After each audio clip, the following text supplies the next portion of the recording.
Hello, everybody. Welcome back. Today, we're going to have another great discussion, debate. It's going to comprise of an opening rebuttal from both sides, an open discussion.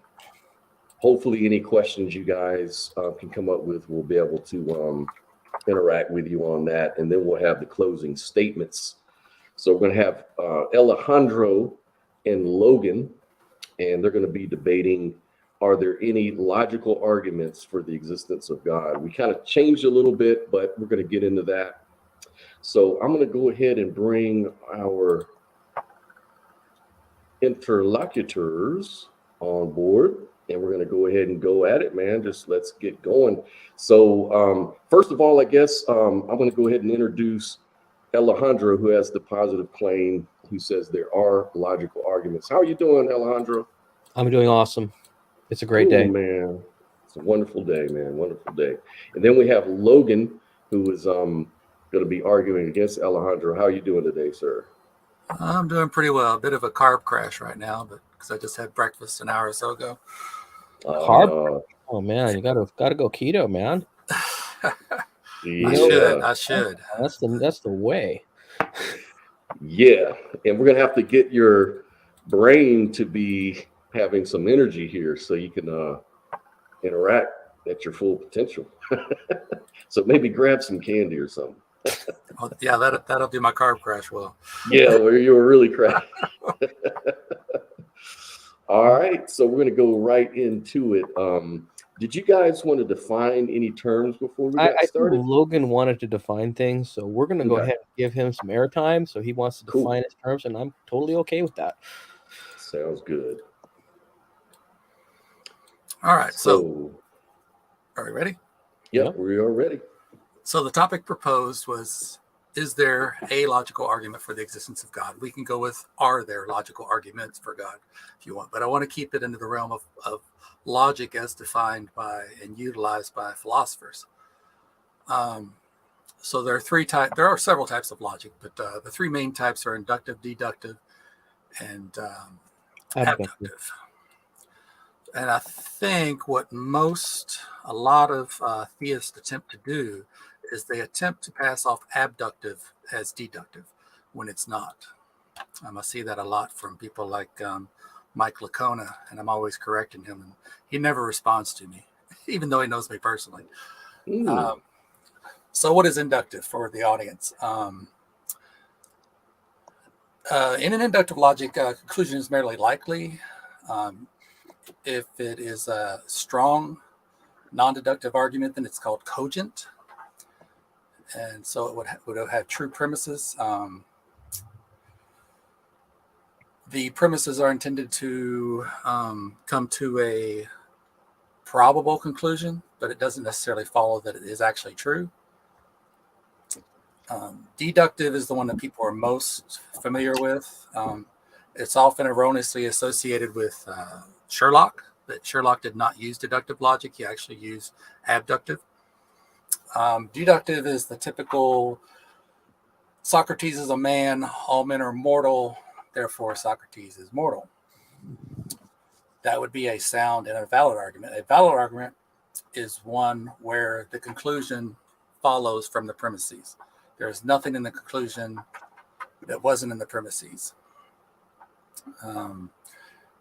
However, we could flip that and make it a valid argument, but not a sound argument. A sound argument is where the premises are true, therefore the conclusion would be true.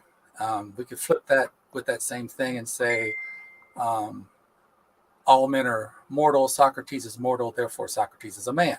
That doesn't logically follow because Socrates could still be a dog. mm, Or Socrates could be a planet, Finally, there is abductive, which is mostly used by medical professionals and police officers. They will look at a set of facts and they will say, like a police officer might come to the scene of a crime and look at a set of facts and say, well, this indicates to me that this person did it. However, as we all know, especially with the advent of DNA things, people have been found guilty of some very serious crimes and been exonerated due to DNA evidence that we have logically that we had finally brought into the argument. Another thing about abductive that I often see theists misuse are candidate explanations. This is a term that I've seen bounced around. I actually have tried to search for this exact term in philosophy, and nobody else seems to use it. So I really want to find this. But for example, a doctor would use the abductive logic to diagnose the situation of a patient, and he might say it's a virus. However, if he says it's an alien spore may account for all the facts that the doctor has. However, he cannot offer it as a candidate explanation because he has no evidence of alien spores even existing, whereas he does have evidence of viruses existing. I think that's about it. I think my question for Alejandro would be, what of those three, unless it's not those three at all, what kind of argument would be offering for the existence of God, and whether he is merely claiming an inductive that is sound, or if he does, not inductive. I got these in the wrong order for my own head. Deductive. If he claims it's deductive, then is he claiming sound or valid? Okay, well, he's going to get into that during his opening, but one of the things that just occurred to me that I can already kind of see is going to maybe rear its head is this whole idea of evidence. Mm-hmm. So that, I think that's where Alejandro may be taking you to task here. So can you define how you define evidence? Because I have a feeling it's going to be a little bit of a deviation here. Well, there are several kinds of evidence. There's empirical evidence. I think empirical evidence is the strongest form of evidence. Then you go all the way to anecdotal evidence, which is the weakest form of evidence, in my opinion.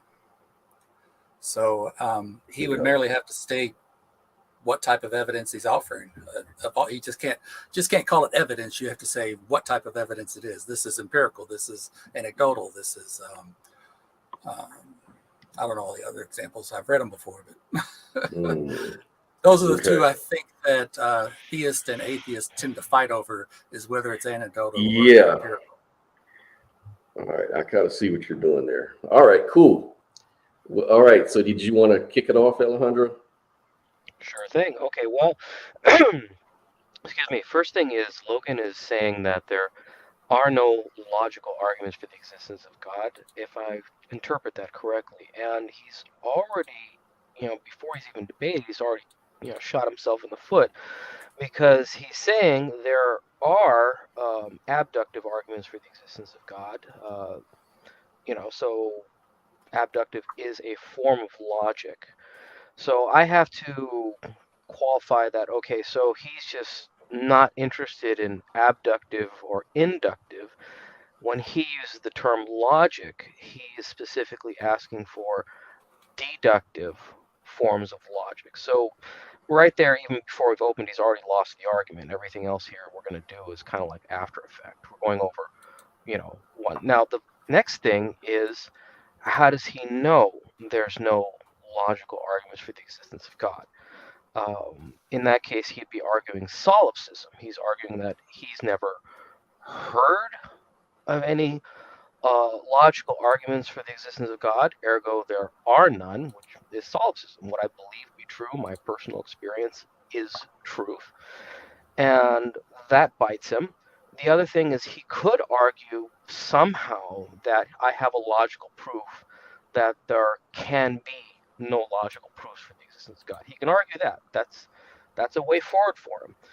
But if he argues solipsism, he says, okay, well, I've never experienced any logical arguments for God, so therefore there are none. Then, well, we're arguing solipsism. Plenty of people have experienced God, so God exists. Then, of course, he can counter and he can say, well, I don't know. Well, in that case, that's again arguing solipsism. He's like, well, what I know and what I don't know is the truth. And that's that just blows up logic before we even begin with logic. So we'll go ahead and start there and see where he goes. Okay, Logan, you want to jump in with your opening? I actually kind of gave my opening already with the Okay, cool. speech You about. guys want to jump right into the open discussion? Well, I'll go ahead and say something then about what he Cool. said. Okay. Here's the thing. I was actually just discussing this with someone else, David Paulman. I don't know if you know him. He's kind of around a bit. If Alejandro wants to go so far, you can go so far in logic without reaching truth. Logic is a format, ultimately. You've seen those letters and numbers and weird symbols and squigglies and all the greater than, less than. That's logic, and that shows that you reach a correct conclusion according to all those symbols. However, it has no relation to the meaning of those symbols. So we can come up with a deductive argument for God that is valid. But I can also come up with a valid argument for the existence of Gandalf. So that gets us nowhere. And if Alejandro wants to say, well, we can make valid arguments for God, okay, I concede. It does you no good, though, because it doesn't demonstrate the existence of God. And that's, I think, your goal. There are bad abductive arguments. Sure, if he wants to make an abductive argument for God, he can. But if it's bad, what good does it do him or anyone? He can talk about personal experience. There's actually a logical argument for atheism based on personal experience. I've made 3. I could only find 2. I tried to document where they were. But this would be related to the argument from inconsistent revelation. Alejandro has his personal revelation, but I know Alejandro is against Muslims and their beliefs. However, they have their personal experience, which is true for them. And what Alejandro is attempting to argue is, this is true for me. Well, if it's true for you and not true for them, then it's not true necessarily. You could, one be right, both be wrong. So therefore it is not necessarily reality of his personal experience, and therefore not demonstrably true. He also needs to recognize there are local claims versus universal claims.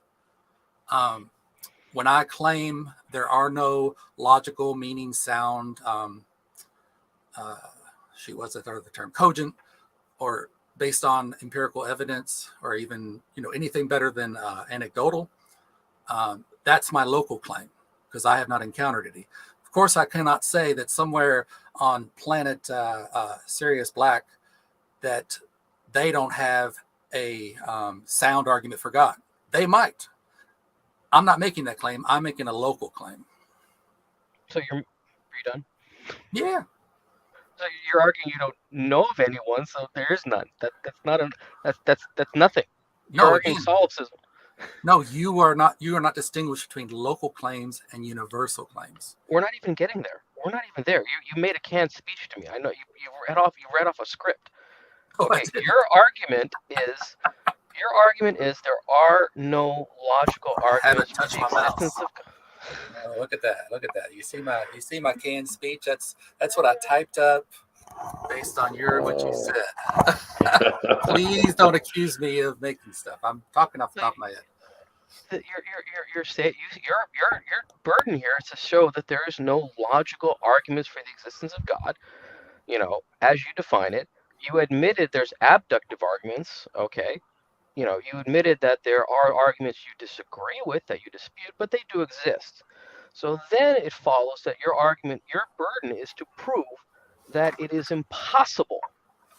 Just like it's impossible for there to be a square circle. It is impossible for there to be a good argument for curved straight lines. It is impossible to prove that the light is on and off. That's your burden. And before you're even opening, yes, yeah, we can hear you. Oh, I thought I was muted. I'm sorry. Why am I flashing? Okay. Before you even started, before you even opening, you had admitted my point. Like I said, what is your point? They exist. That was my burden. Are there logical arguments for the existence of God? Yes. Yes, there are. Now you can dispute them. Okay, there are people who dispute 1 + 1 = 2. There are people who dispute. We live in 2023. This video is taken in 2023. You can walk Am out I the door. disputing 1 + 1 = 2, Alejandro? And That's are an you truly example. making that equivalent to claims of God? We're not getting there yet. I'm Yes, we not are. going to You get got there. there. You got there, Alejandro. You brought it up. You got there. So don't say we haven't got there because you brought it up. Okay. 1 + 1 = 2. Are you saying that the evidence for that is equivalent to the evidence for God? Okay, that's an evidential argument. Now, again, I am going to talk. This is my time, and I'm saying there are people who dispute all kinds of evidence. People can dispute these arguments, but they exist. That's my point. Okay, you can dispute them. You can wordplay. You can um, you can do semantics and you can play with words and then you can collapse into solipsism and then you can say, no, wait, I'm really arguing pantheism because the cosmos always existed. You can do that stuff, but they exist. So are you going to go ahead and if you want to go ahead and cede that point, we can expend the rest of the time talking about some of those arguments, but that's not this Ooh. debate. No, I don't see that point at all. You are claiming there are arguments that go so far in logic. However, in deduction, you have to go to soundness.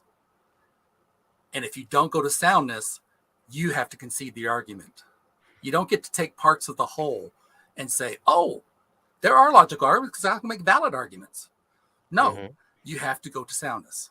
And if you don't go So to soundness, you don't go to cogent, you don't present evidence that leads to a reasonable conclusion in abductive, then you have nothing, Alejandro. You do not have logical Ooh. arguments I because you don't have sound reasoning. Wait a minute again, now. I shut up during your time, what you claim is your time, although I thought this was open discussion. So I shut up when you said that. So please don't interrupt me. You are playing with semantics. You constantly tell people what they think. Don't do that, please. Ask me what I think. Don't assume I'm arguing solipsism just because you think I am, because any atheist you run across, you accuse them of arguing solipsism. The debate is not about solipsism. The debate is about, is there a logical argument for God?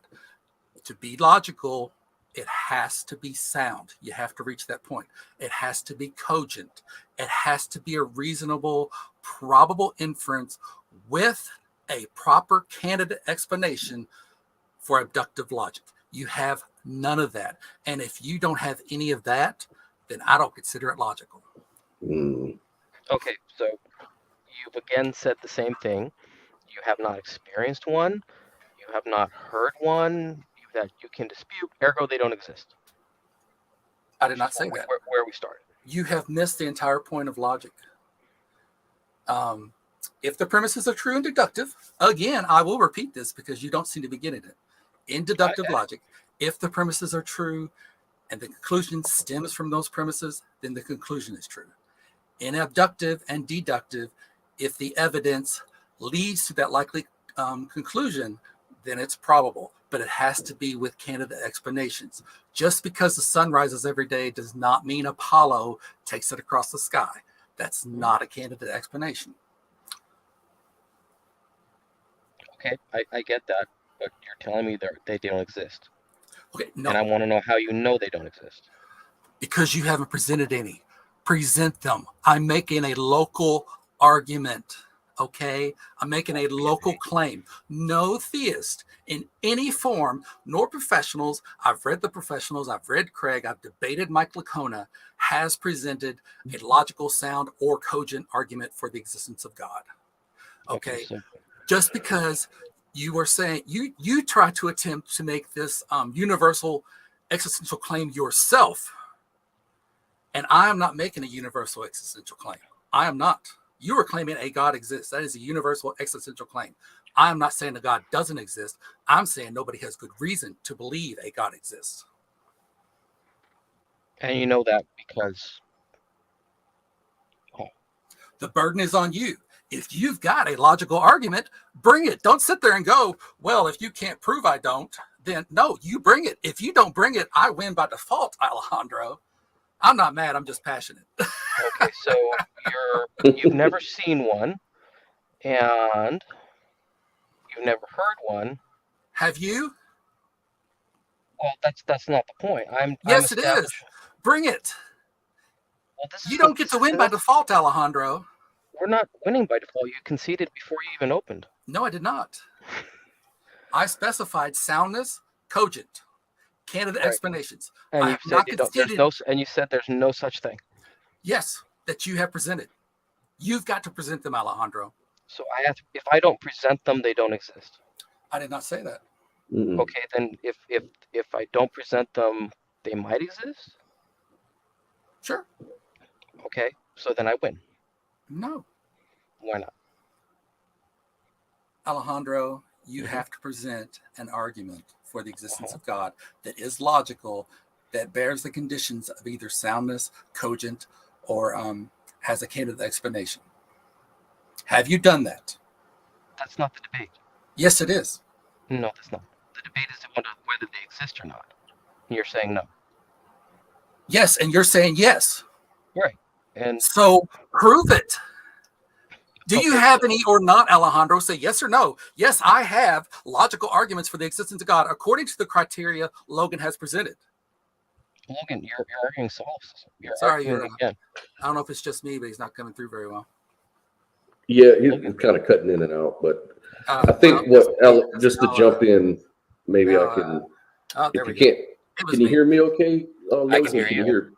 Okay, so Alejandro feels like the topic of the question here: are there any logical arguments for God, any at all? So he's kind of putting the burden of proof on you because you're making the claim there is no logical arguments. But what Logan is saying is that the burden of proof is actually on you, Alejandro, because you're the one saying there is. So he's going out on a limb to say, yeah, I'll say there is none. You're saying there is. So he wants you to bring your best logical argument, and then you guys can dissect it and move forward. Okay. All right. Well, to address your point specifically, that's again where theism wins and why atheism is not the default. It's imagine a giant junkyard. Okay. Imagine it's a junkyard is like 100 miles by 100 miles. So you got like 10,000 square miles of junkyard. And I say,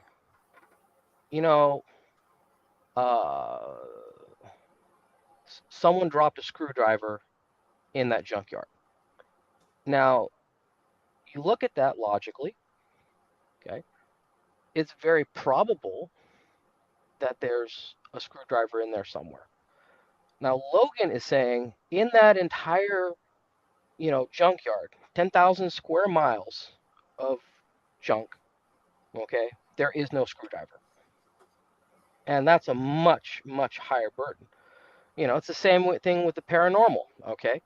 Now, if someone says the paranormal does not exist, then the person is saying that every single paranormal experience and every single paranormal video on YouTube is false. All I have to do is say, well, at least one is true. So right there, you have a logical argument, just right out the gate.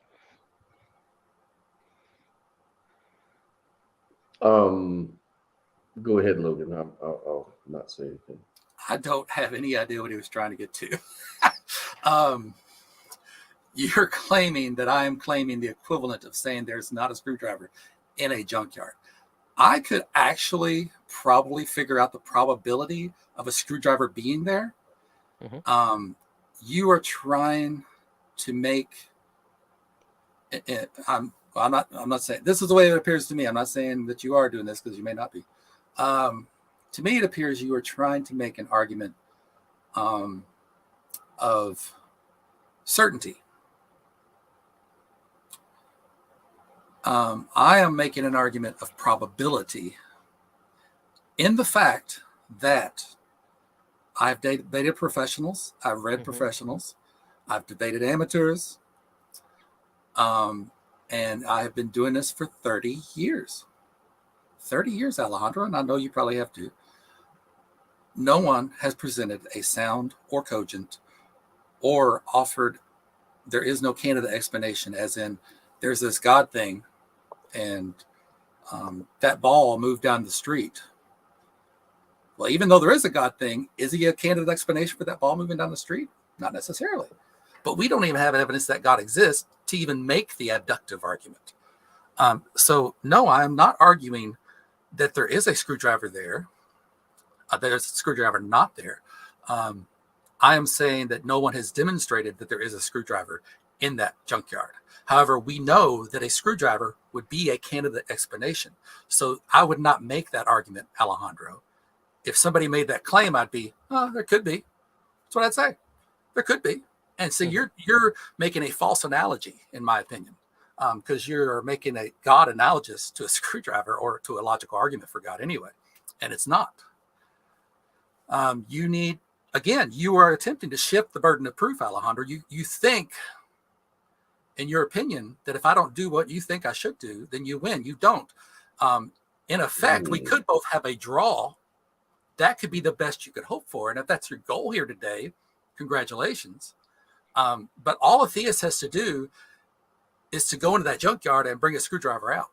If I did say there were none there, then we could either do one of two things. I could search through the entire junkyard. How what was it? 20 by 20? It was 100 miles by 100 miles. Yeah, that's pretty large. That's a big one. But you're saying you know where a screwdriver is. You know what screwdriver is in there. No, and we haven't started there. No. You know where it is. Yes, you brought it up, Alejandro, and you know where it is. So it's a lot simpler for the theist to walk in that junkyard and grab that darn screwdriver and bring it out to me than for me to search that entire junkyard. And that's what you and many other theists attempt to do. You attempt to shift the burden of proof because you guys are making the claim. We're walking down the road. Oh, there's a screwdriver in there, Logan. Is there, Alejandro? Huh. Now, of course, I would say, yeah, it could be. Big deal. I don't care. That's not an extraordinary claim. But if I did say no, or I would say, well, how do you know one's in there? Well, you're saying there's one not in there. No, I'm just saying, how do you know? I mean, how are you making that claim? Did you toss it in there yourself? Did you see somebody else toss it? Instead, Alejandro's going, well, you just prove I'm wrong. You just prove I'm wrong. There's not a screwdriver over there. You don't win. You already gave it up. You said you're saying you want. Now, we started off, to recap, we started off that, is there a logical argument? Okay. And you gave it up before you even opened. There are abductive logic, there are, inductive logic, abductive logic, deductive. You're disputing them, just like the guy what's his name said. You're disputing them. That's fine, but they exist. Now you're saying they don't exist. No, I didn't say that. All right. Now we've gone to this thing where you're arguing that no such thing exists, and that's the default position somehow. And it's like, no, the default position is there's a screwdriver in there somewhere. Sheer probability says that. You're walking down the road, are you going to hit a pothole on the road? Well, sure probability says you go long enough, you're going to hit a pothole. And you're just going to say, no, there's none. Until you show me one. One doesn't exist, and that's solipsism, which is what you're arguing. No. So you're not saying there's a default. You're actually saying that. Alejandro, what is solipsism? What is solipsism? What is solipsism? What I believe to be true is true. No, that's not solipsism. See, you define words in ways other people don't. So that's why the heck we can never figure out what you're trying to say sometimes. Well, that's not solipsism. Then you have a better word for what it is? Sure. When someone says, what I believe to be true is true, do you have a better word for that? Yeah, sure. I can look it up. See, that's what I do. I look up the most common usage. Philosophy, the view or theory that the self is all that can be known to exist.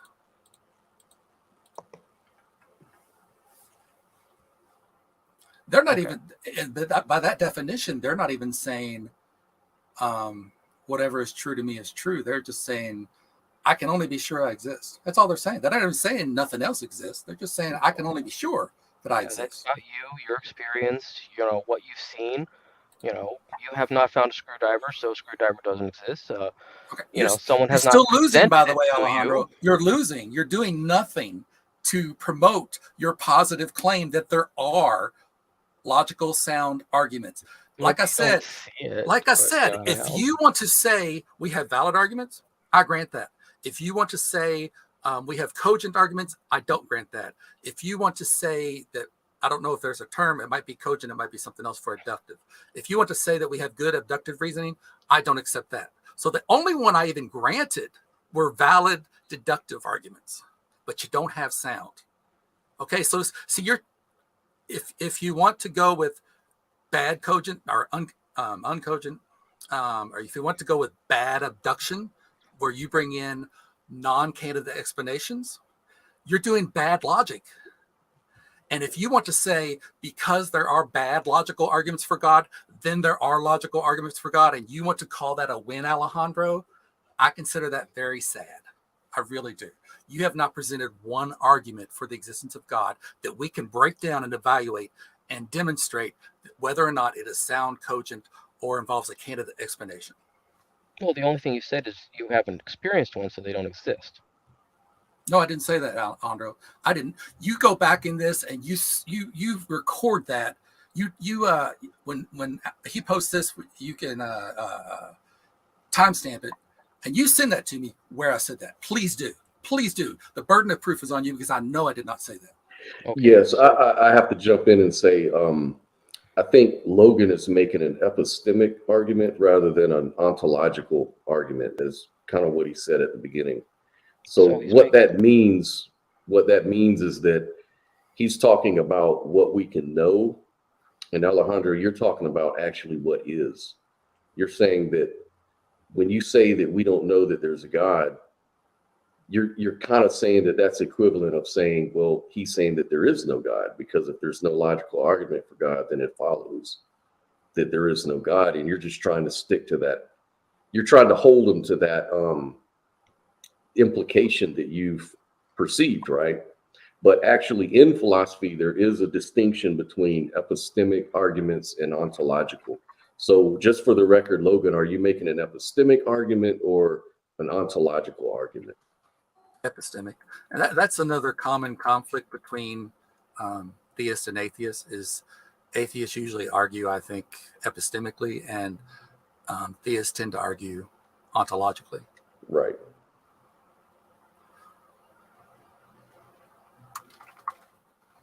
So he's arguing that he does not know that there's a logical argument for the existence of God?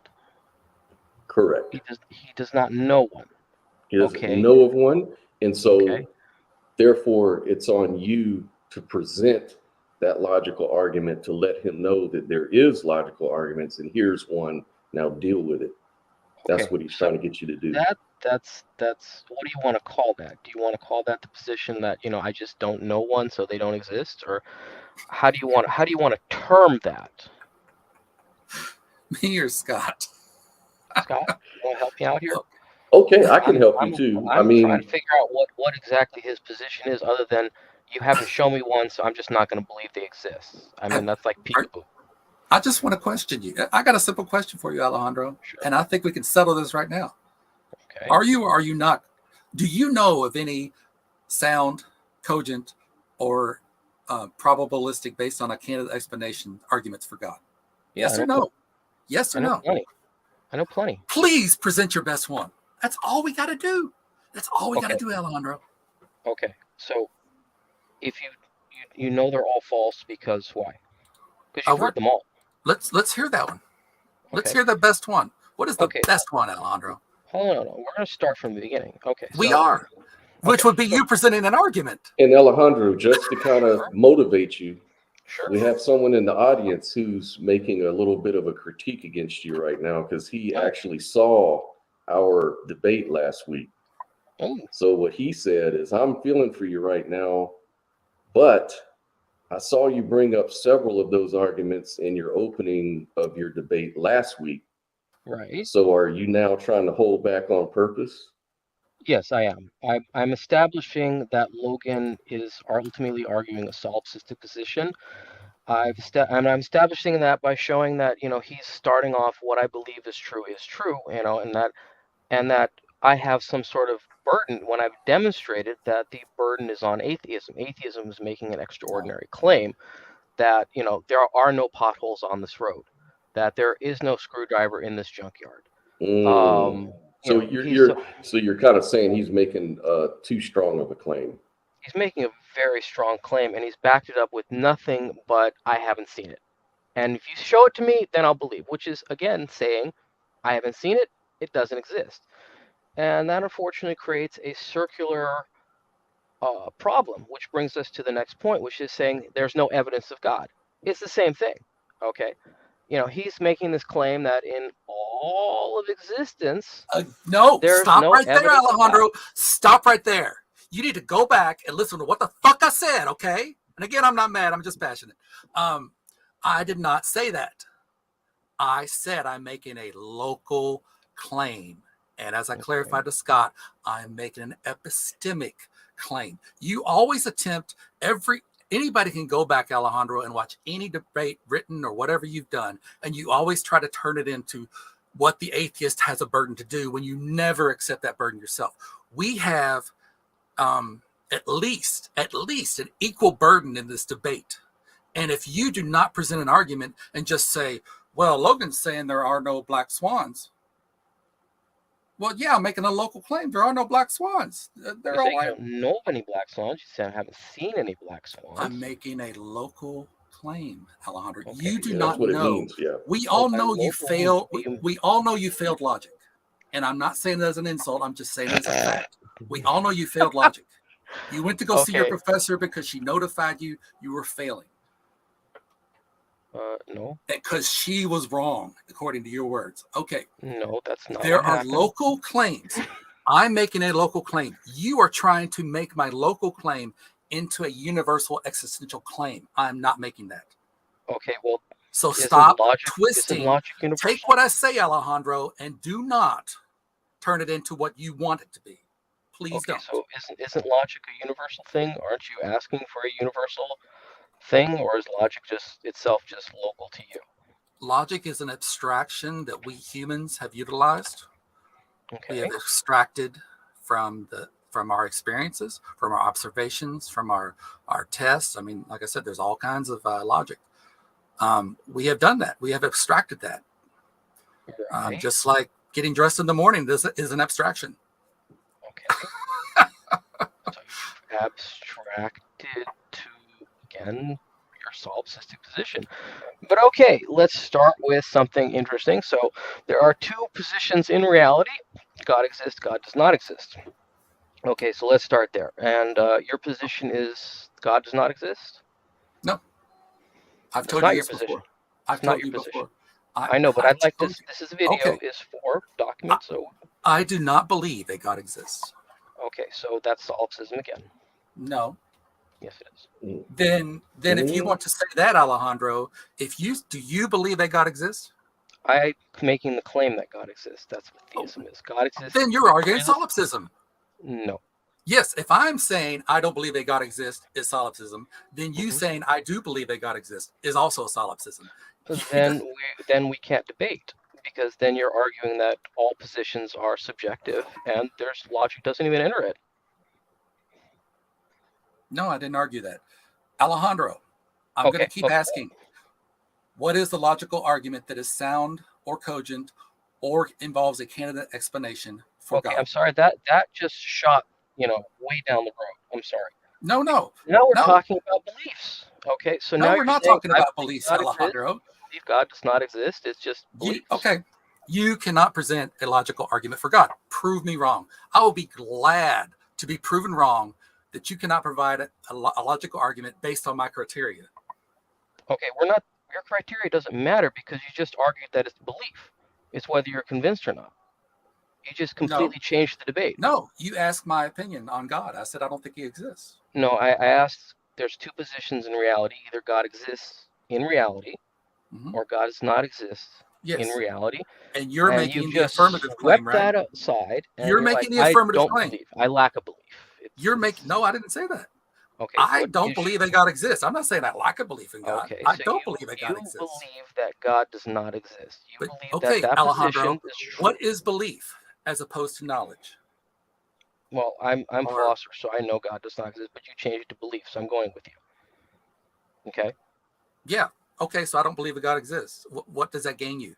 Okay. Have you Well, you presented an were on. argument for God yet? You need to Okay. read the title of the thing, Alejandro.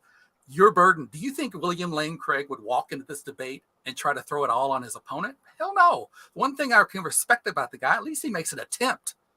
You don't even make an attempt. You just try to throw everything on your opponent, which is a classic burden shifting by a lot of theists. They try to that's what you theists have been doing for the past decade. I've been observing you guys. You realize that you don't have anything. You've got nothing on your side.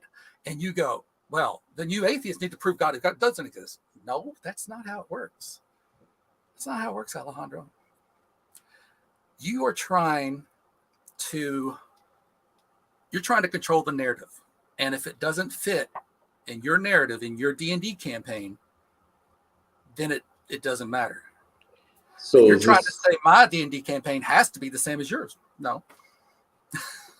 So are we sort of straw manning each other, or what's the Well, situation? no, It I'm seems. trying to demonstrate what's really going on here. I'm taking it at a meta level, based on the opening, based on the pre-opening, what we're doing. And what Logan's done is I said, okay, in reality, God exists, or in reality, God does not exist. And Logan's Mhm. position is belief. And he's saying, well, you believe and I believe. Well, at that point, there's logic doesn't even enter it. So the whole thing about a logical argument for God is a red herring, because we're not talking about whether God exists or not. We're talking about whether we believe in God. Well, wait a minute. You proposed this debate. How can you say it's a red herring when you proposed it? I'm talking about, we talked about logical arguments. Now we're talking about beliefs. Yeah, this whole debate. No, Alejandro, you asked me and I just answered. You Right, said, because I wanted to establish that no, your you said, does position God is exist not. or not? And I said, I don't believe he does. You're the one that asked this, Alejandro. Everything you criticize is stuff you've brought in. We haven't got there. Well, you brought up the junkyard. Well, we haven't got there. Well, you brought up the junkyard. How have we not got there if you didn't bring it up? You have done that repeatedly, Alejandro. You keep saying we haven't got there. Well, wait a minute. Who says you get to control this? Scott needs to control it, not you.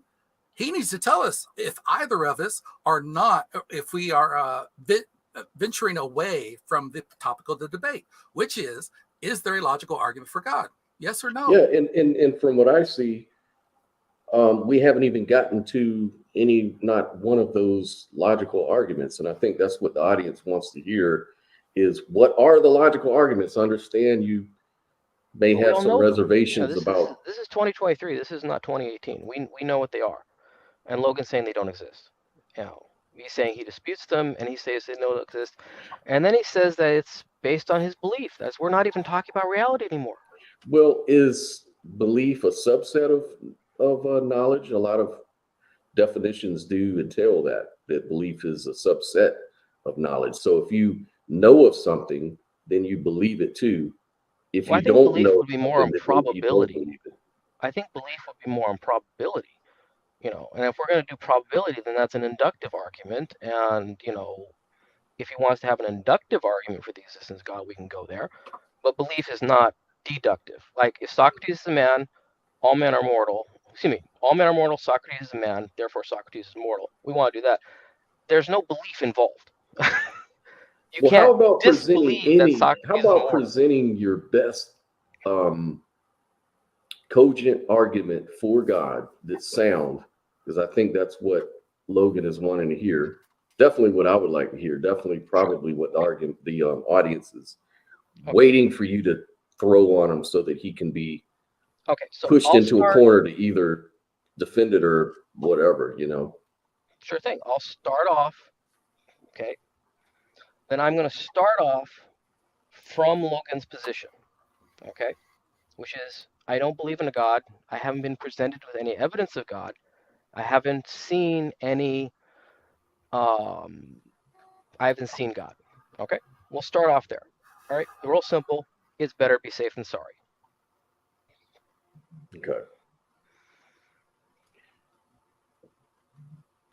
Now, do you have anything that you think could change his mind as far as an argument? Well, if Logan has a choice here, Logan can say it's better to be safe than sorry, which broadly speaking is logical, and we'll just put broadly speaking. Or he can say, no, I am not going to believe that it's better to be safe than sorry. Pascal's wager. I'm going to dismiss Pascal's wager, in which case I'd rather be sorry than safe. Now, he can go, okay, I'd rather be sorry than safe. Well, if he does that, then the audience knows, like, well, he's not really interested in being logical. He's interested in furthering a position, which is sophistry. So why does your argument depend on how Logan responds to that question? Well, because we're starting from Logan's position, which is I haven't seen God. I haven't experienced God. I have no evidence of God. I don't know of But any that's logic. not a claim. That's just a description of maybe his mental state, Right, which and can't be proven or I am unproven. He could be addressing. lying for all we know. I am, Therefore, and exactly that's why we're doing this. Is I'm going to that mental state, okay, which let's just call it agnosticism for the sake of discussion. If he's going to be the agnostic, then we stare at Pascal's wager, okay, which is it better be safe than sorry. well, all that aside, those questions the way he answers those questions wouldn't determine whether your claim is true or false necessarily. So I'm not sure how it relates to that. Well, it relates very because he already conceded that there are abductive logic. Now he's demanding a cogent, valid, Sound sound argument, deductive argument for the existence of God. right. Okay, that's his demanding. He's saying they don't exist. All right. He says he knows they don't exist because he's never seen one. Not that he can prove counterwise. Not that he has any arguments to the. Oh, he's making some signs. That's great. LOL. Oh, that's great. Okay, so Local claim. Local claim. Alejandro. Okay. You need to deal with my local claim and stop right. turning it into a universal existential Okay, claim. a local. Please do that. Well, that's not the title of the debate. I gave you as much latitude as I could. Okay, you don't get to deter. You should have specified then before the debate started. Yeah, that's I specified before the debate started, and I didn't see Alejandro when I made that entire introduction of logic. I didn't see you going, no, no, no, no. You accepted all that. Mm-hmm. So let's go with that, Alejandro. You accepted sound, cogent, and candid explanations. Did you not? Okay. Sound. So just present one, Alejandro. All you have to do to refute me. You don't refute me by saying, well, he's claiming there aren't. So, you refute me by presenting one, Alejandro. That's how debates work. You present your evidence, I present mine. However, since you are making the positive claim, and if we were both ignorant, well, if I was ignorant about the entire history of Western civilization, let's say I'm on the moon and I haven't for 3 millennia, and I haven't had any contact with Earth, and you come up there and you go, there's God. And I go, huh? Right. That's where you got to do it. Okay. You got to do it, Alejandro, because I wasn't saying there wasn't a God until you came along and presented bad arguments. And I go, well, I don't think there's a God because you have no good arguments and you have no evidence. Okay. So, well, why don't you define God so we can start there? No, you define God. I don't know what God is. You don't know what God is? No. Okay. All right. God is let's pick one. Pick one? I thought there was just one. Yeah, but there's several ways of describing him. I'm just really. Do they all contradict each other? Actual definitions don't contradict. Now, people can say shit, then they can say it's something. No, I'm thinking of the actual. So there are people that say God exists, but they have different opinions about what that God is. Right. People can be wrong. So that means that creature cannot exist. anything that logically contradicts itself does not exist. The thing is not contradicting itself. People's understanding is. Well, why does their understanding? So your understanding could be wrong. I sincerely doubt it. Really? Why so? Because William Lane Craig says you're going to hell. Well, you're not William Lane Craig. No, I'm not William Lane Craig. Okay, but I used to be I used to be a Christian, Alejandro. So I will put my Christian hat on like your buddy Dillahunty does. I don't actually have one, but I will put my Christian hat back on. Mm-hmm. I was a fundamentalist Christian. I was so sure of my beliefs; they were indisputable. Nobody could argue me out of them, and nobody did. Right. I'm a Christian. You're going to hell, Alejandro, because that's my concept of God. How is your concept any better than mine? So now you're strawmanning Christianity. Great. Okay, can we? I'm not strawmanning. No. I'm not strawmanning Christianity at all.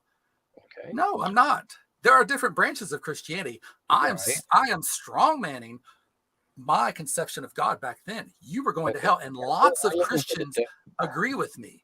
Muslims think you're going to hell, Alejandro. Okay, so now you think what is true is based on consensus. No, we're not debating that. We're not discussing that, Alejandro. You brought up the fact. You brought up the fact that God is an incoherent term because no one has a definition of God. Like we can all define a giraffe the same way. A giraffe exists. A giraffe exists, and it has these attributes. But if people have different attributes for God, and they all are certain about those, then that God does not exist. You don't get to argue general theism here. You have to argue your God. No, now first of all, you've encountered a problem because you said there's no evidence of God, and now you don't know what God is. Yeah. Okay, that doesn't make any sense at all. Sure does. There's no evidence for God because one thing, he's logically incoherent. You can't have evidence for something that's logically incoherent. Ah, okay. So now you believe now we understand. See, this is where we're getting to, Scott. Okay, so no, where are these arguments for God, Alejandro? If they exist, where are they? Well, where's that screwdriver? Come on. Can I talk? I just want you to fulfill your burden of proof on your side of the debate. You do not win the debate by not presenting any logical arguments for God, just by going, well, just because you say there aren't any doesn't mean there aren't. You got to do it. Logical. No, okay. You're right. That is a logical thing, but that is not a logical argument for God. Okay, Alejandro? Okay, but you're basically saying it doesn't matter what I do, Alejandro. It doesn't matter what I do. You haven't done squat except criticize me. I see you do this in every single debate you get in, Alejandro. You criticize the other person. You never, ever defend your side. Please do that. Well, if you're going to be illogical, I mean, it's kind of hard to say, okay, I'm going to be completely illogical here, and here, but I'm going to demand you be logical, because that means that you're just going to be illogical in your defense. There you go. There you go, Alejandro. There you go. I win again. I tell you what, we have professional philosophers that have observed both of us, and they say you don't know a logical argument from your ass, okay? They tell me, wow, Logan, you're pretty smart. You know, they never say I'm a fully logical person or anything like that, but they're like, oh, you're pretty smart. So we have these experts in their field that dismiss you, and two of them are theists, okay? But you're going to sit there and tell me I'm not logical when I actually have testimonial evidence that I am from people that barely know me. Okay, they're not biased toward me. So if you want to make it personal, Alejandro, we can. But you keep trying to make it personal instead of fulfilling your side of the debate. Me and Scott have both asked. The host has asked you. The host has done that. The host has asked you, not just me. What are the logical arguments for God? Present them. Well, I just presented one. Is it better to be safe than sorry? And you ignored it. But those questions don't determine the answer to the debate. Like if he said whether he answers yes or no wouldn't really matter. I mean, the only real way we're going to get to the bottom of whether there's actually a logical, cogent, and sound argument for your God is for you to present it. Well, I was on the verge of that. Okay, Unfortunately, go right and ahead. Don't let me no, no, stop. no, whoa. First we have to deal with what Logan has said. Is he's saying that God is an incoherent concept, and he's based that on the fact that people have different ideas about God. Well, from where he sits, how would he know the difference? Because you've got millions or thousands of different religious views. Hmm.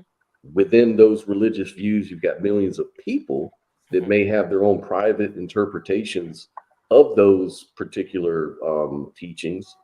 And so essentially what you've got is millions of gods that all sort of contradict each other.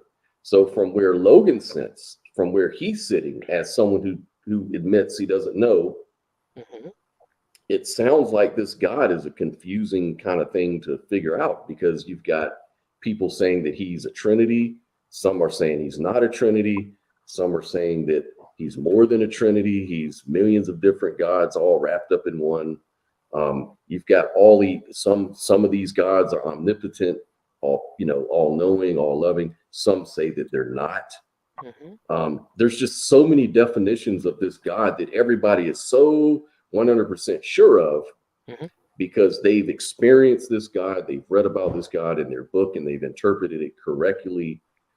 So how is someone like Logan, how is he supposed to just pick one and go with it? Or is it mainly on you to present what the real God is so that he Well, can kind of explore it together with you? that was Pascal's wager. The second thing is to address your point. Yeah, there are a lot of people who have different ideas about God. That's not in dispute. Um, Mhm. you know, the thing is, okay, now I have to address, the fundamentals here. And we're getting to the definition of God. Like I said, Logan said the idea of God is incoherent, but he doesn't even know what God is. And then he says that, I don't have a definition of God, but there's no evidence of God. So I don't know what God looks like, but I definitely haven't found him. So we've got Well, all I kinds mean, of problems here. here's another way you can look at it. Some people debate, some like we'll take it out of the realm of theology and put it into science, for example. Okay. Like there's a lot of people that disagree on whether dark matter actually exists or not. Okay. Right? And then people who argue for dark matter will point to, I don't know, effects that we can measure, Right. like Indirect evidence. yeah, like the expansion of the universe, Mhm. um, things like that, and they can say this is the evidence for this dark matter that I'm claiming. Then the opponent will say, well, that's not necessarily evidence for dark matter. That could be evidence for something totally unrelated somehow, and then they have that discussion. So it's kind of like that. You can definitely point if you don't feel comfortable saying, well, I can't point to God's toenail Hmm. or something like that. Maybe I can point to the fact that we wouldn't even know, logic or ethics or something, or someone could Hmm. make fine tuning argument or some teleological argument. There's all sorts of roads you could go down that would kind of like possibly put the nail in the Okay. coffin Well, on then, Logan. then we can go with the classic "God is that than which nothing greater can be conceived." That seems very logical to me. Okay, well, let's explore it if you want, Logan. Sure. Um, What We'll type start of Go there. ahead logical and argument is that? define that one more time for us. Well, starting with the definition, God is that than which nothing greater can be conceived. Very classic. Okay, Let's start there. That's a definition. We'll start with that definition. Definition is not a logical argument, Alejandro. right. Okay. Well, we're starting with the definition. Okay, so that definition is out there. There's something greater that can't that There's what the did you say? greatest, the greatest. The greatest Nothing. thing. Yes, God is greater. Is God is that than which nothing greater can be conceived. Let's start with the Okay. definition, because Well, if we don't okay. have a good definition, then we can't have an argument. We can't have anything. Is that all that God entails? Well, no, but that's a starting point. And are we going to agree with that starting point, or are we going to dispute that starting point? What's greatest? What's greatest? That's God. That's circular though. But go ahead. No, it's not. We experience greatness. Okay, so there's evidence that greatness exists. Are you going to say greatness does not exist? I'm saying it's an ambiguous term.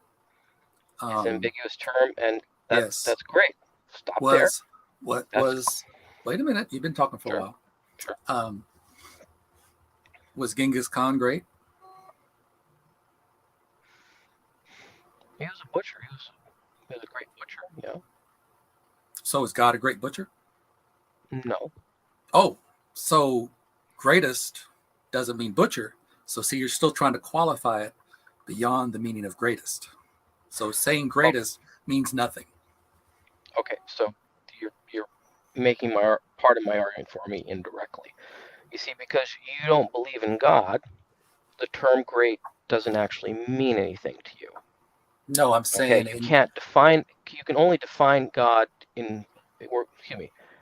greatness only works if you can measure it against something, and we are measuring it against God, which is ultimately great. so. It is So, circular.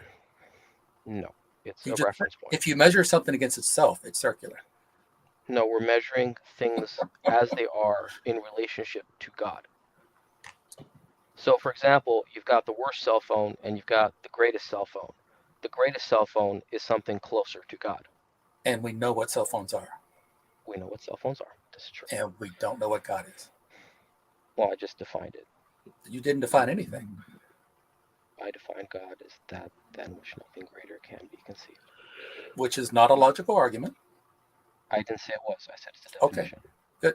Okay. We're working on the definition. That definition is worthless, Alejandro. Because you're saying greatness doesn't exist. That works for me. Greatness is an abstract concept. Great. And it is an interpretive statement. Subjective, it is a quality. Yes, it is subjective. So it is subjective to say whether or not, because there were probably people, especially those that followed him and benefited from it, that thought Genghis Khan was a great man. There were probably people that thought Hitler was a great man, but we would not agree with that. So therefore, it is subjective. So you are arguing that God is subjective, whether or not he is great or not. No, God is the greatest. Again. Uh-oh. All right. Okay. So how do you now you've kind of got the semantics. This is kind of what flags a semantic game. So now we have to deal with the word greatness. So now, how is greatness not subjective? Well, we know that some things are greater than others. We know that. How? All right. Well, intuitively, we feel it. That's everything. Now, if you're going to argue it, well, we experience it. Like, we can definitely say we can start with the material, okay? Just like we start with counting, okay? That's where we are. We're basically starting with counting here. Okay, we can say that Babe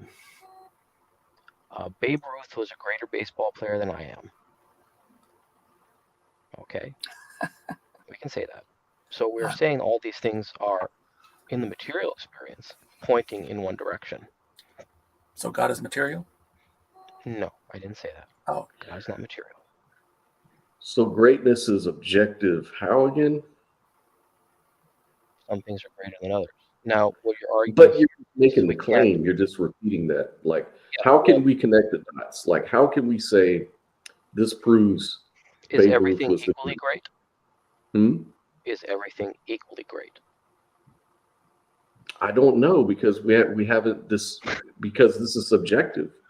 Okay. If someone was to say that everything is equally great, like I've heard theologians say that actually not long ago, he said that actually greatness, everything God creates is great in equal measure, even the things that you intuitively think are not great, because you're just using a subjective judgment against God's standard, and everything that comes out of God is going to reflect who God is, which is great. So even an ant is great in the eyes of God. Now, obviously, nobody here is going to agree with that, because we're arguing against that very notion by talking about greatness as some sort of standard here that we're talking about. But if you're going to do that, though, Alejandro, how are you connecting that, though? How are you making that point? Okay, so let's start with counting. All right. is some more than others. Okay, so you got two things, just two ants, two elephants, two philosophers, two baseball players. You know, you're either going to say that everything is equally great, or you're going to say that some are greater than others. One pile is bigger than the others. Bigger is that what Well, you saying is I'm great is trying to bigger? establish. I'm trying to establish that greater is objective, and we have a sense of it. Okay, we have a sense of greatness. Okay, Now I you're going to agree. argue. Now if you're okay, good.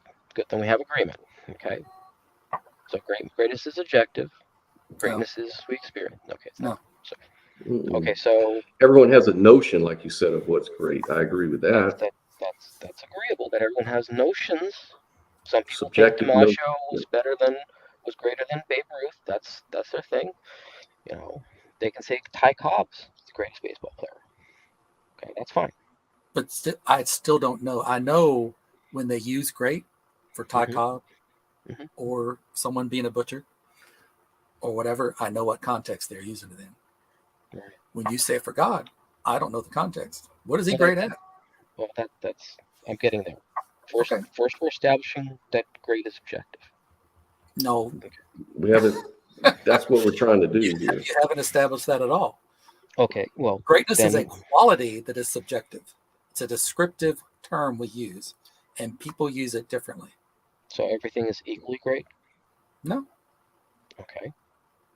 because we have, of course, it's kind of hard to say in baseball who's the greatest player because there are 9 positions plus being a hitter. Hmm. So you could say, based on objective criteria, who is the best hitter, who is the best pitcher, because we would have objective evidence of what makes them great. So Mm-hmm. if you have objective evidence of what God is great at, then we Mm-hmm. can deal with that. But if you just say he's greatest because that's your opinion, like whether or not Hitler was great or not, because some people would say Meaningless. no, some people would say yes, because we don't have any objective criteria of what to base whether Hitler was great on, unless you want to say he was a great butcher. Well, okay, I guess he was. Who Okay, cares? well there's two things here. Number one, you're arguing that if we can't measure something, it's not objective. Um, Okay, that's a very that's hard that's place to be. kind of what objective is. Objective measuring something is part of objectivity. I wouldn't say necessarily it's all encompassing, Right, but but we have that's what rulers. you're We saying. have rulers for a reason. Right, I get that. And objective is outside of your mind. Right, So but he's basically arguing that what is objective is measurable, or that we know how to measure, or we can measure. And that's a very, very interesting claim. I mean, that's like, okay, so yeah, but temperature was not objective until we invented the thermometer.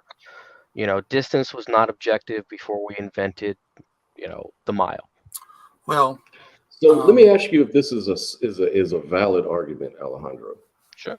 Like magical purple leprechauns, I claim exist objectively. It's just Okay. that they're outside of our mind, Hmm. so we can't see them, we can't measure them. They're outside of our experience, at least for you Hmm. guys. I know they exist, but you guys don't know that because you've never seen it, you've never read about it, you've never had any of the information that I have that proves that these magical purple leprechauns actually exist. Okay. Now, prove to me, Alejandro, they don't exist. Go. Okay. If you can't do it, I win. No. You're making a very good point on the difference between God, who we're No, no, defining, I'm just trying saying in principle, it's just a principle. We could say leprechauns, gods, whatever, any topic. But to. would Okay. you think that that argument is fair to you? It's false, like I said, because you're comparing God with gods. Outside Okay. of God, would it be Okay. fair? Okay. And then you're conflating, the abstract with the fictional. Okay. So that's like saying, yeah, we've also never seen the number one. Okay. That's abstract. We've never seen math. Okay. We have representation of math. we can symbolize math, we can make use of math, but the number one is not something out there. So when you talk about the flying spaghetti monster, which is what you're doing, you're conflating something that's material, okay? And I said God is not material, okay? If you want a material God, you talk to the Christians. That's Jesus. Good for What you. about the god Rubinix? The god Rubinix. Have you ever heard of Rubinix?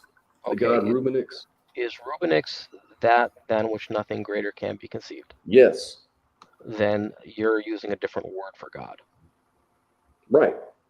Okay, I don't have a He is problem a with god. Like Wait a minute. no, I don't have a a problem. If you definition call of God. water agua, I don't have a What are problem. the characteristics of Rubinix? Rubinix is all loving. He hates particular races of people though. Oh, is that God? But he does.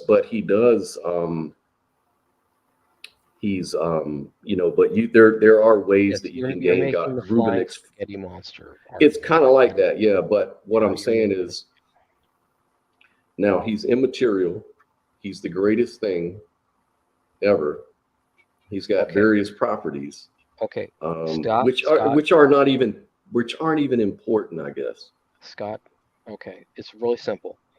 If it matches the definition of God, it's God. If it does not match the definition of God, it's not God. So you kind of you can define it into existence. No, you reference, no, I'm not defining it into existence, okay. Defining something into existence is something that is not God created the cosmos. Okay, that's defining something into existence.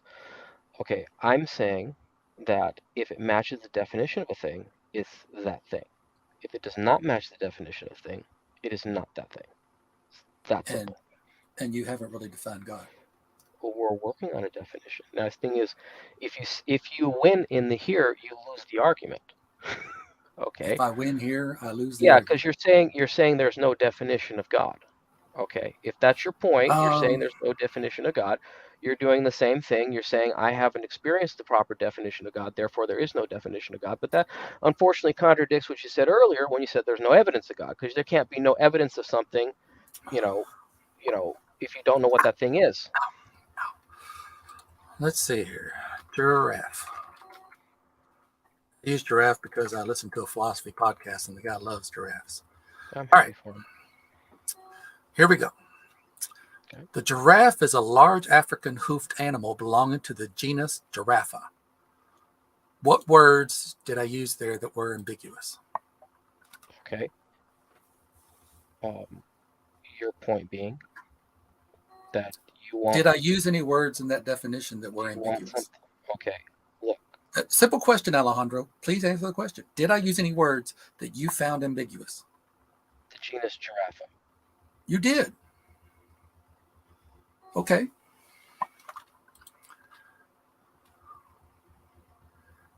See, this is how you work out. This is how I work.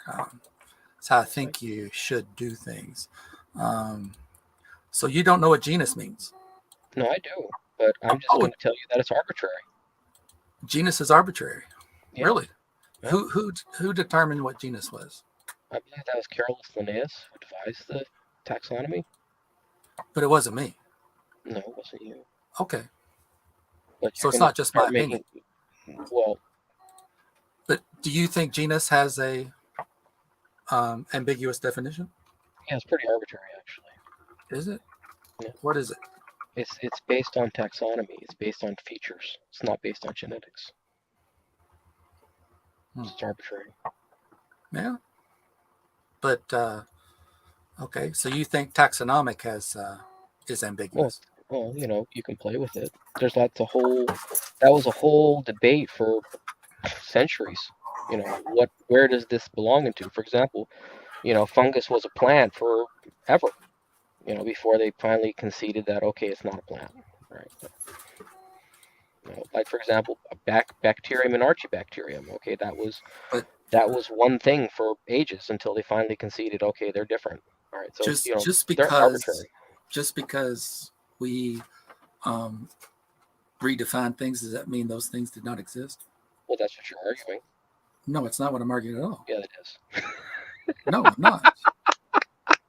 No, I'm not, Alejandro. Yeah, it is. Alejandro, Again, you're accusing me of what I'm doing when I'm not. right? Um, You have to Different use. I have to. things, so they You don't have to. exist. You have to use charity in these sort of arguments, and the reason why is because you want to make sure you are going to dispel your interlocutor's most strongest point, not the weakest point or the wrong point at worst. I'm going to take my opponent down piece by piece. Thank you very much. Yeah. So let him. I'm starting with Let him. presuppositions, going to definitions, and I will take him piece Alejandro, by piece. Alejandro, I've already taken you down because you haven't offered a single argument for the existence of God. You keep wasting time. I have not offered one, therefore they don't exist. That's a great No, argument right Well, there. you know, to that point though, Alejandro, Duncan out in the audience makes this observation that all words are arbitrary if you want to be pedantic, but it's not very useful. Okay, well then that kind of blows up communication. Okay, so the thing is that just blows everything up when you do that. You say, okay, all words are arbitrary. Okay, you know what? Then we can't even communicate. It's pointless. You know, game over. You set fire. You flip the table. You set fire to the board. It's over.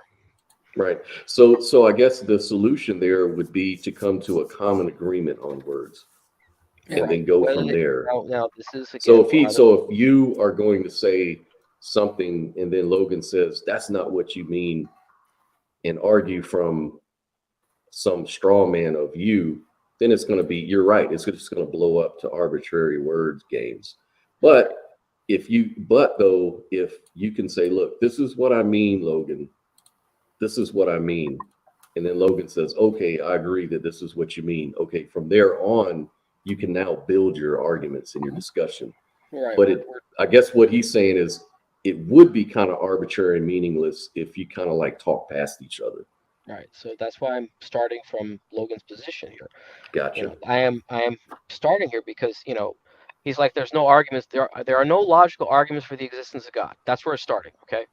Because I haven't heard one, and I don't know what God is, and there's no coherent definition of God because they contradict.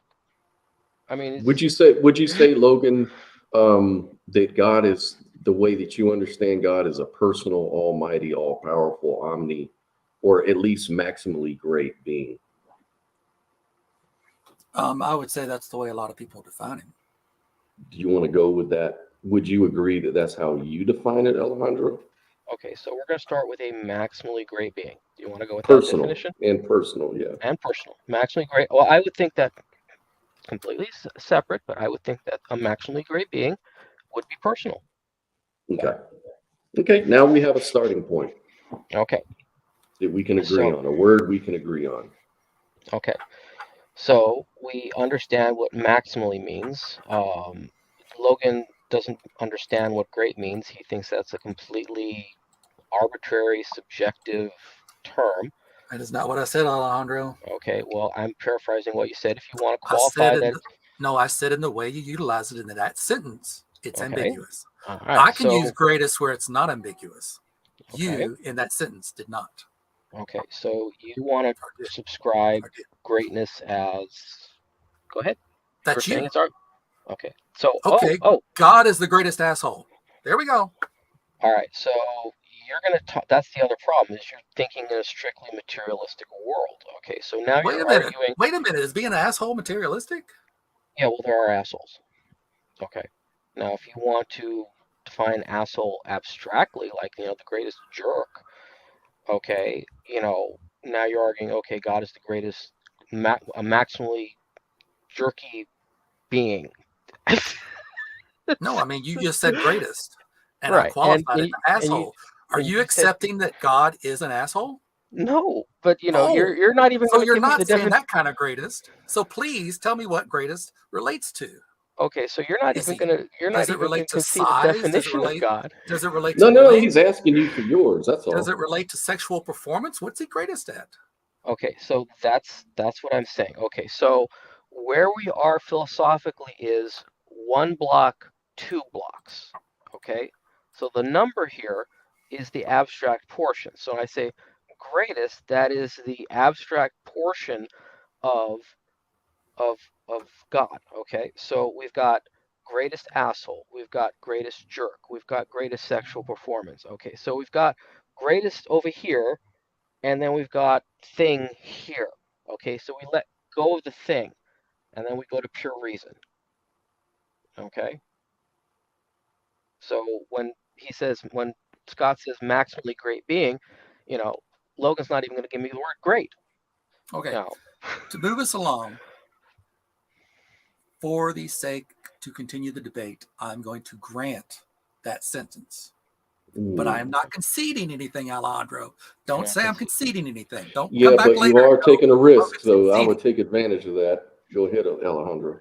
Okay, so are there any logical arguments that a maximally great being? I don't think this is something that's really subject to a deductive argument. We know there's greatness, big circle, and things are greater, little circles till there's the maximally great, the itty bitty one, and then we have one. There's only one maximally great. So you can get to monotheism with that. Are you sure what that means, Logan? Are you following that? It's his opinion that monotheism is the greatest belief system. Is that right? Well, you're doing the same thing. Okay, so there's one brick, two bricks, and you want to tie them. One brick, two brick. You want to tie them. So that's a problem there in philosophy, because that's like we're doing square roots and stuff with imaginary numbers, and you're saying imaginary numbers don't exist. Oh, Logan, I think I hear what he's saying. Okay, so let me ask you this then, just so we can get on the same page. Are you saying, Alejandro, that God is kind of like the greatest set of all sets? Like, is he within everything? Like you said, one brick, two brick, as an example, but we can just say that pertains to everything that exists. So those things are sets. So would you say that God is the greatest set? I'm not as good a mathematician as I would need to be, but I believe so. We're taking away the concrete aspects, we're taking away the qualifying aspects. So even if we were to say, 1x, 2x, we have to get rid of that x, and we have to go to the pure, to great. And the other thing is, it reinforces, because Logan does not believe in a God, so of course that's like saying I don't believe in math, so you can't do bigger or lesser. Yeah, but logic and math are kind of the same thing. So just maybe to make it a little simpler, would you say God is kind of like a universal set? I'm not as good at math to make that, but let's go ahead and go with it. And if I'm wrong at that, because again, my knowledge of math is not encyclopedic.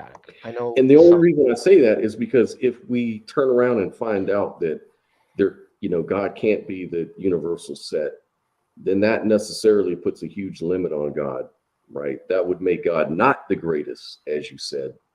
Yeah. So it seems that you'd probably want to go with the universal set definition, I guess. Again, I'm not as good a mathematician as I am a philosopher. Math is just something I went and lost interest in. All right. So if God is the greatest of all sets, then what is your refutation of that, Logan? If you're a philosopher, this should be pretty easy. I didn't say I was a philosopher. Well, I'm a fan of philosophy. Gotcha. That's how I describe myself. All right, what was the question again? Sorry. If God is God a universal? Could God be the universal set or the greatest of all sets? What's your refutation of that? Because he's defining God as the greatest of things. So this is akin to saying that he's a universal set, or the master set, or the greatest of all sets that could ever exist. I would ask, how does he know that? Well, that Alejandro's going to kill you on that one, because if you do that, if you go that way with it, he's going to go back to where now you're getting off the topic. You're saying that you don't know, saying that I don't know and how do you know is kind of like not going to help in either. It's kind of like neutral position. So what Alejandro is going to say is prove that the universal set is an inconsistent or illogical notion. If you can do that, then you win the debate. If you can't, then you haven't really done anything. But I'm gonna give you I'm gonna give you the chance to do it. If God is the universal set, he's the greatest of all things that could ever exist. Is that consistent with logic?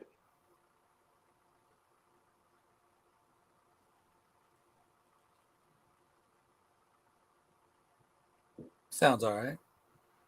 Okay, well. Okay. Damn it, I wish I was in this debate. Okay, go ahead. All right, go ahead, Alejandro. So now you've got the upper hand now, so go ahead. Okay. So is that something you would prove with the deductive argument? I don't know, is it? I don't think so. Okay. That's not a deductive argument. That's a definition. Well, I guess at this point we need to find out something else, because you guys kind of both agreed that universal set could exist in like it could logically exist. So right. Then I guess the next question Logan may have is, how could you show that the God is the greatest of all sets? Like what is a set, Alejandro? A set? Mm-hmm. No, a set is a group of like things. Objects. So God is a group of like things? No. We're trying to communicate to you what greatness means, and we're having trouble. Right. See, in a universal set, it contains all the sets. So in other words, if God is the creator and the first cause and all of this good stuff, then it follows that all sets of all objects would be contained within the mind of God, or within God's purview, or whatever. He could account for everything, and you can account everything by using God. So as a universal set, if you're saying that it's possible that there is this universal set, Alejandro is just saying, well, this universal set is what I'm calling God. And so now it's kind of your move to show that he hasn't either proven God is this universal set, but then it's kind of tricky because Alejandro says, yeah, I just proved it by pointing to the universal set. That is God, that universal set. Now what do you do? Yeah, he's attempting to make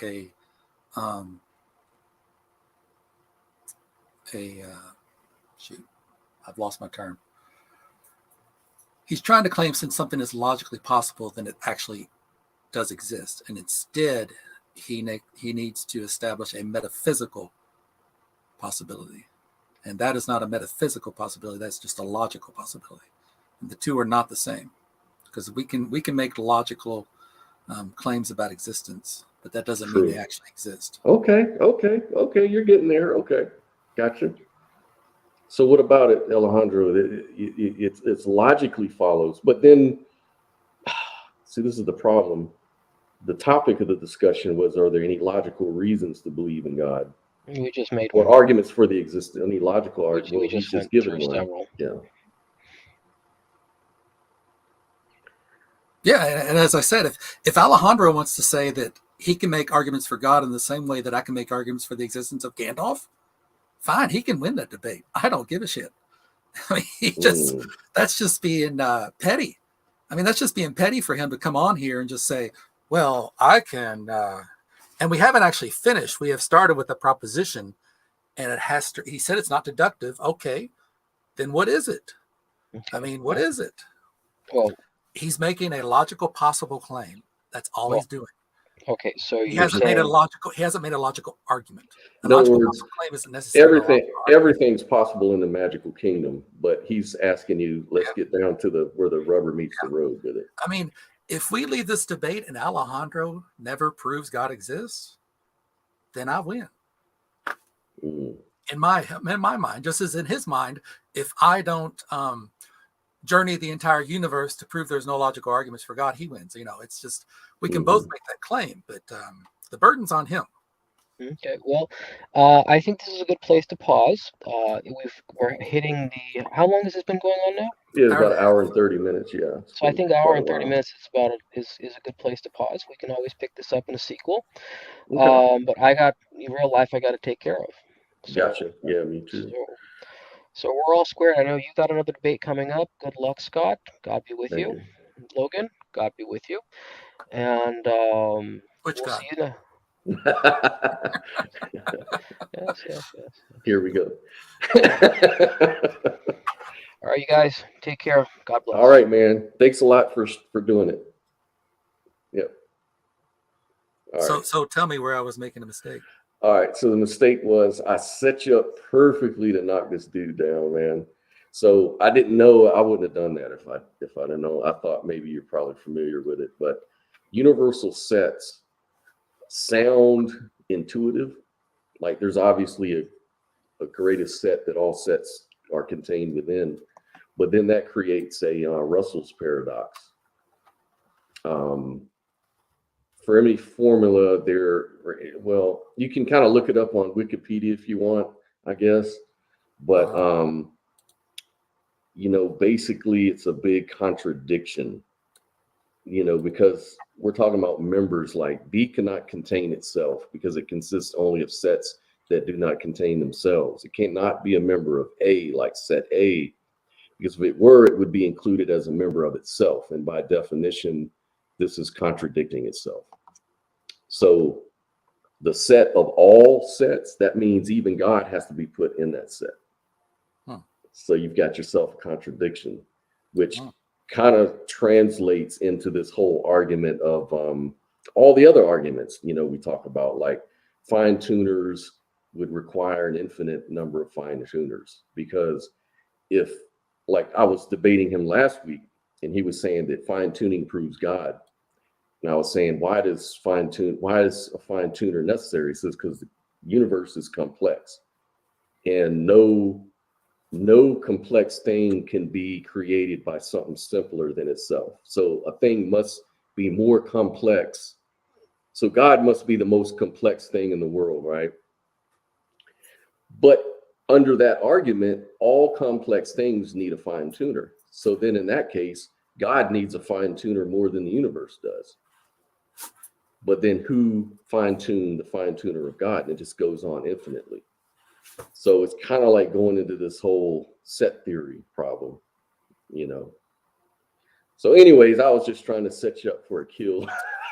Yeah, I think I If he also would have came up with fine tuning, you could have done him that way too. But I there's a also lot of ways. He just wouldn't bite. That was the whole thing. I noticed he wouldn't bite.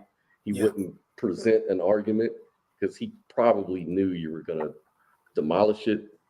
Yeah. So I was trying to throw something he probably isn't familiar with, like set theory, because it sounds so intuitive. And I knew that you probably would just demolish him on that, but you're just not familiar with that point. Right. Anyways, doesn't matter. He didn't present a fucking argument anyway. No, he didn't. It's just, he just, I mean, a lot as of I word said, salad. if he wants a draw, okay. And I really should have left it at, are there any good arguments for the existence of God? Because I would definitely win that debate. Yeah, that'd have been. I should have just left it at that since he approved of it, right? Yeah, that would have been a kill. I thought that was going to be easy, but I was Yeah, thinking, well, maybe since you said logic, Well, I really wanted him to get down into a format. Yeah. There are forms for these arguments, and he already admitted that there are no deductive arguments for God. I think he said that. Okay, so is it abductive, analogical? Is it, but yeah, he never presented a single argument. Yeah, that's what I wanted him to do. So, yeah, Alejandro, next time you come on, man, please bring the argument. We agree with set theory, but I've already kind of given away the fucking trap on that. Maybe not have a binary debate, but just have a discuss the logical arguments for God discussion. Just. And the thing is, yeah, maybe next time discussion. But anyways, he was kind of arguing for set theory when he said the greatest of all things is God, whatever that is. That's kind of like saying the same thing. So it really wasn't a setup. I was just trying to bring up in mathematical terms, it's Yeah. called set theory. And set in mathematics is just a form of logic. So you Yeah. can't say that, if he was to say, well, now you're talking math, you're not talking logic. Well, they're the same thing. They're just different languages. But anyways, hopefully we'll pick up on this next time. I was going to see, if you have time, we could look through the comments if you want. Uh-huh. All right. Sure. So I was just looking at one, but let's go all the way up.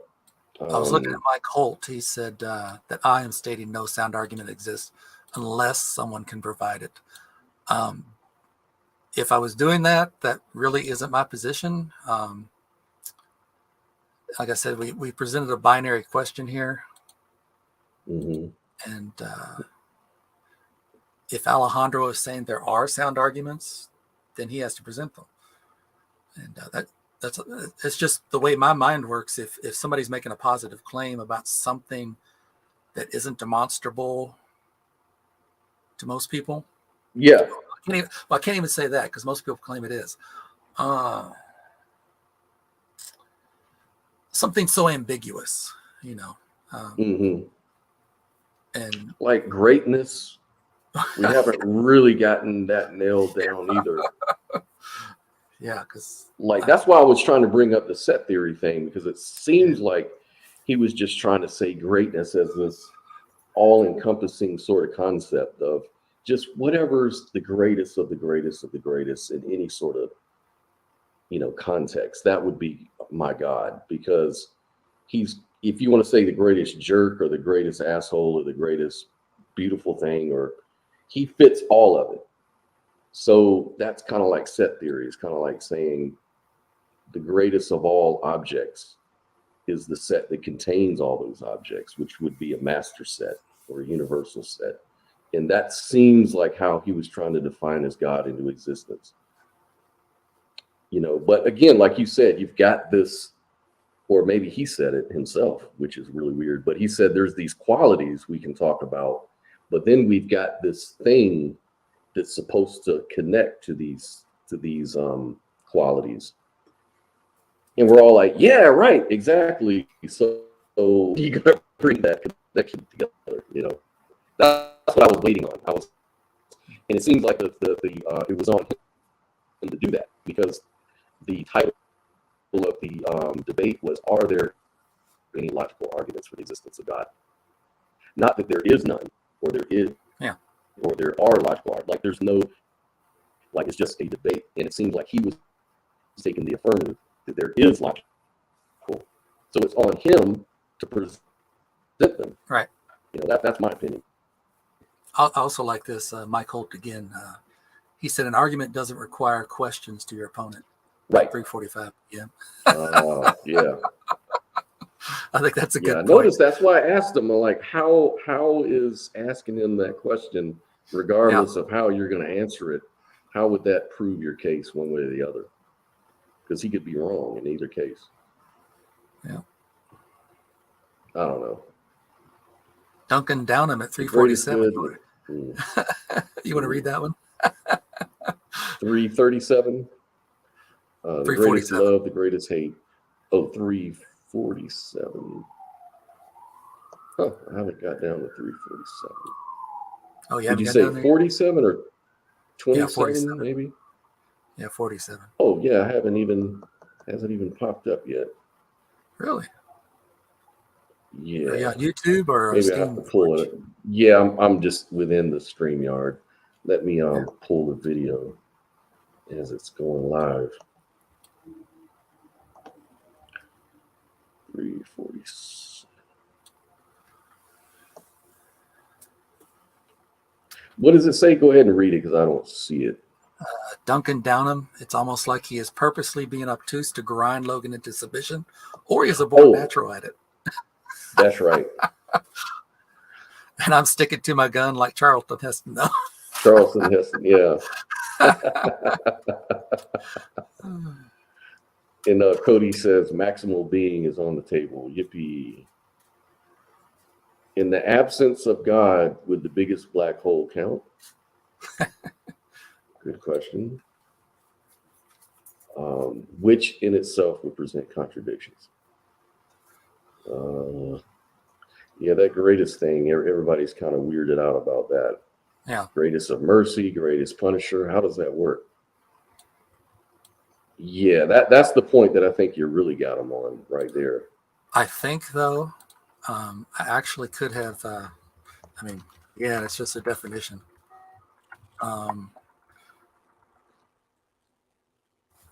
He actually could have used it and I would have accepted it, of an extent, amount, or intensity considerably above the normal or average.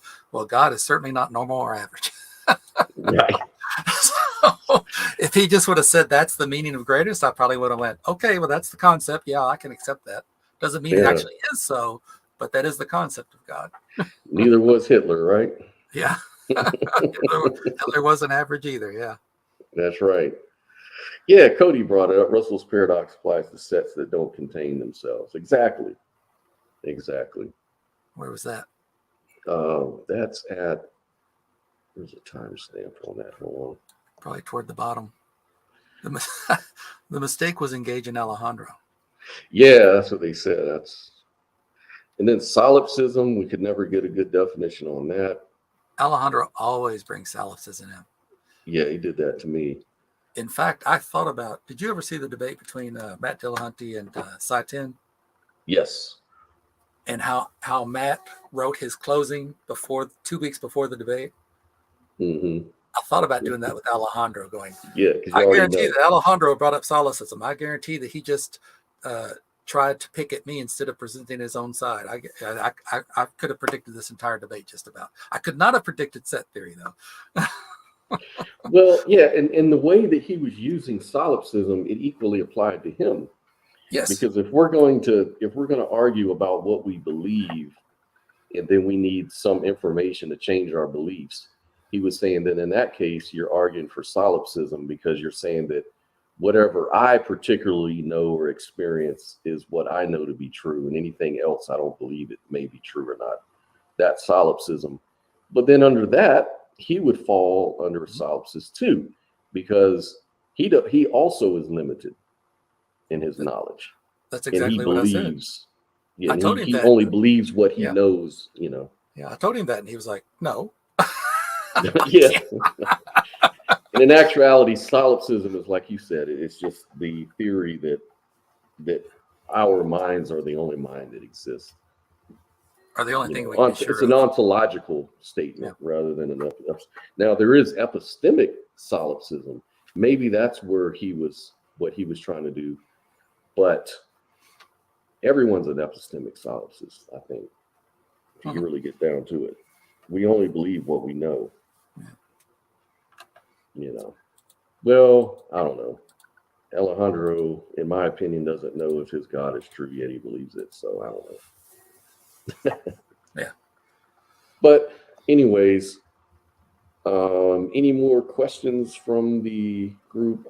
In the audience? I don't know. Is a pragmatic argument a good argument, even if it's not a veridical one? From Cody Kratzmeyer. Mm-hmm. You're debating him tonight? Yeah. Okay. Yeah, we'll be debating tonight on Cody is a Christian, right? I'm not really sure. I think he is a theist, I believe. Yeah, pretty sure he's a theist. Yeah. I don't want to rat him out. I don't want to rat him out live, but he has one of my favorite comments. So. Oh, really? Yeah, I'll tell it to you privately. Okay. unless he says he's not ashamed of anything he has put on Facebook. Right. Gotcha. I don't think he'd be ashamed of it, but still, I don't want to rat him out. Right. Exactly. I don't even know if he's still here.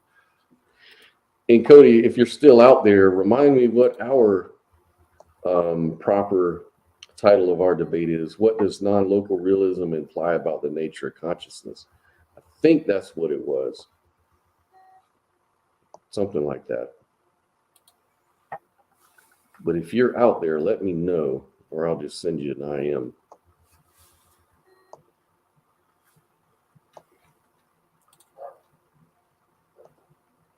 Let me do that.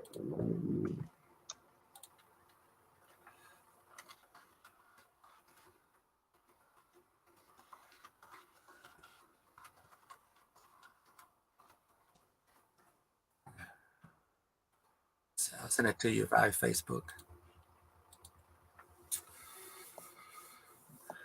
Oh, there he is. Is consciousness physical? Oh, okay.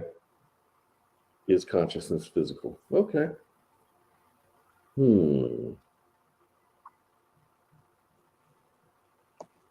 Interesting.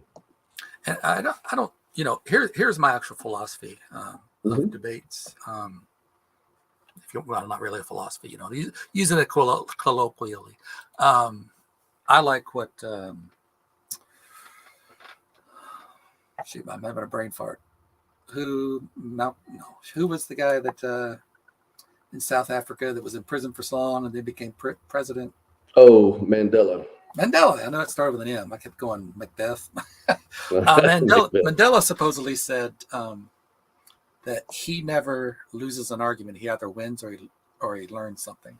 So that's generally my goal in these debates. It's just that Alejandro makes it so antagonistic. It's hard to, maintain that level of that approach. Yeah. Because I mean, if he proved me wrong, I'd be happy. I would. I'd be happy. I wouldn't be. I'd be like, cool. I know something now. Yeah, exactly. Yeah, Alejandro, in my opinion, he tends, and I don't know if he knows this or not, but he tends to straw man a lot. Like, yes, he likes to tell you what you're actually arguing, and I don't know if he's saying that you intentionally do that or if you're unknowingly doing that. I just take it that he means I'm unknowingly arguing for solipsism, for example. Yeah. And then, I think know I'm not consciously doing that. But right. Yeah. Maybe he's saying, well, whether you know it or not, you're arguing for solipsism. And then, okay.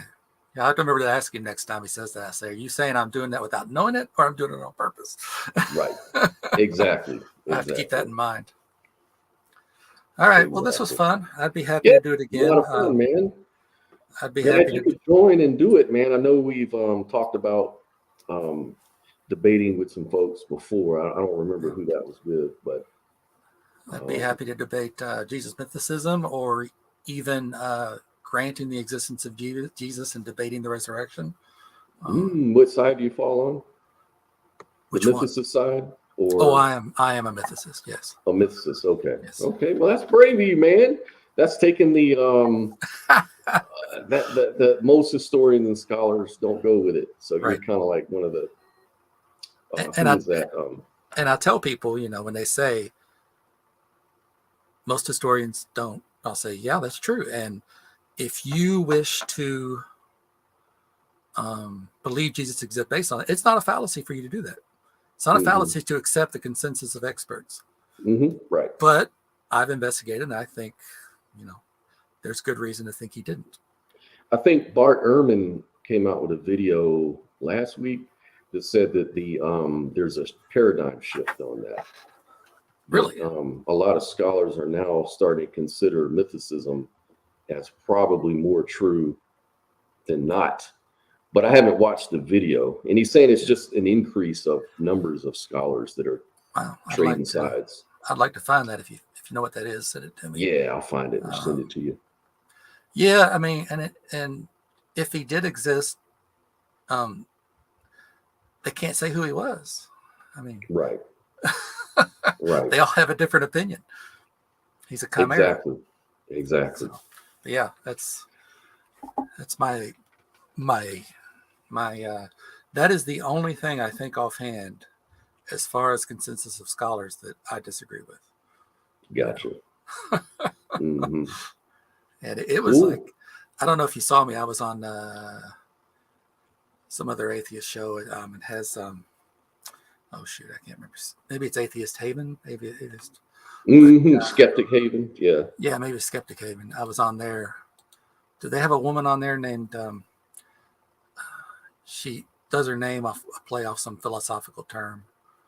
But anyway, I was on there with David Fitzgerald and them, and I told them, I said, David and this one guy went back and forth for the longest time, and they wanted to close up. The rest of us didn't get much word, except for maybe godless engineering. I said, we've discussed all these technical things. I said, let's just discuss it from a personal level. I said, Mm-hmm. you know, I was a Christian and I was still a theist, but I wasn't a Christian anymore. And I started looking into Earl Doherty's arguments. And I said, I spent an entire year going through his page, reading his book, looking up anything that he claimed, you know, that I could verify. And I said, once I realized, or once I came to the conclusion, in my opinion, that Jesus did not exist, I said, it was heartbreaking. I mean, it really was. This was, they act like it's just an easy decision that some people go through it. It was not an easy decision for It's me. because of your sin. You want to sin. But I mean, I was heartbroken. It was just, wow, this guy that was such an influence on me. Now I don't think he exists. And yeah, it was heartbreaking. And so it wasn't a flippant decision at all, emotionally or reasonably. So anyway, I'd be happy to do that. Yeah, man, we'll do something like that, and I'll try to find more. I love debating live rather than on these groups and text and all that, because it gets so. You know, it's like if we're gonna really do it, let's face each other, because that way we don't have to expend so much energy trying to define terms by typing stuff up and you know, and going back and forth and misunderstandings. A lot of times it seems like if you just hear the person's tone of voice and you just see the person's in person, that's another layer of communication that can aid you in getting ideas across, you know. So, what time's your debate tonight? Tonight is going to be, I think it's 7 p.m. Eastern time. Let me make sure. Okay. A second. 2 hours. Yep.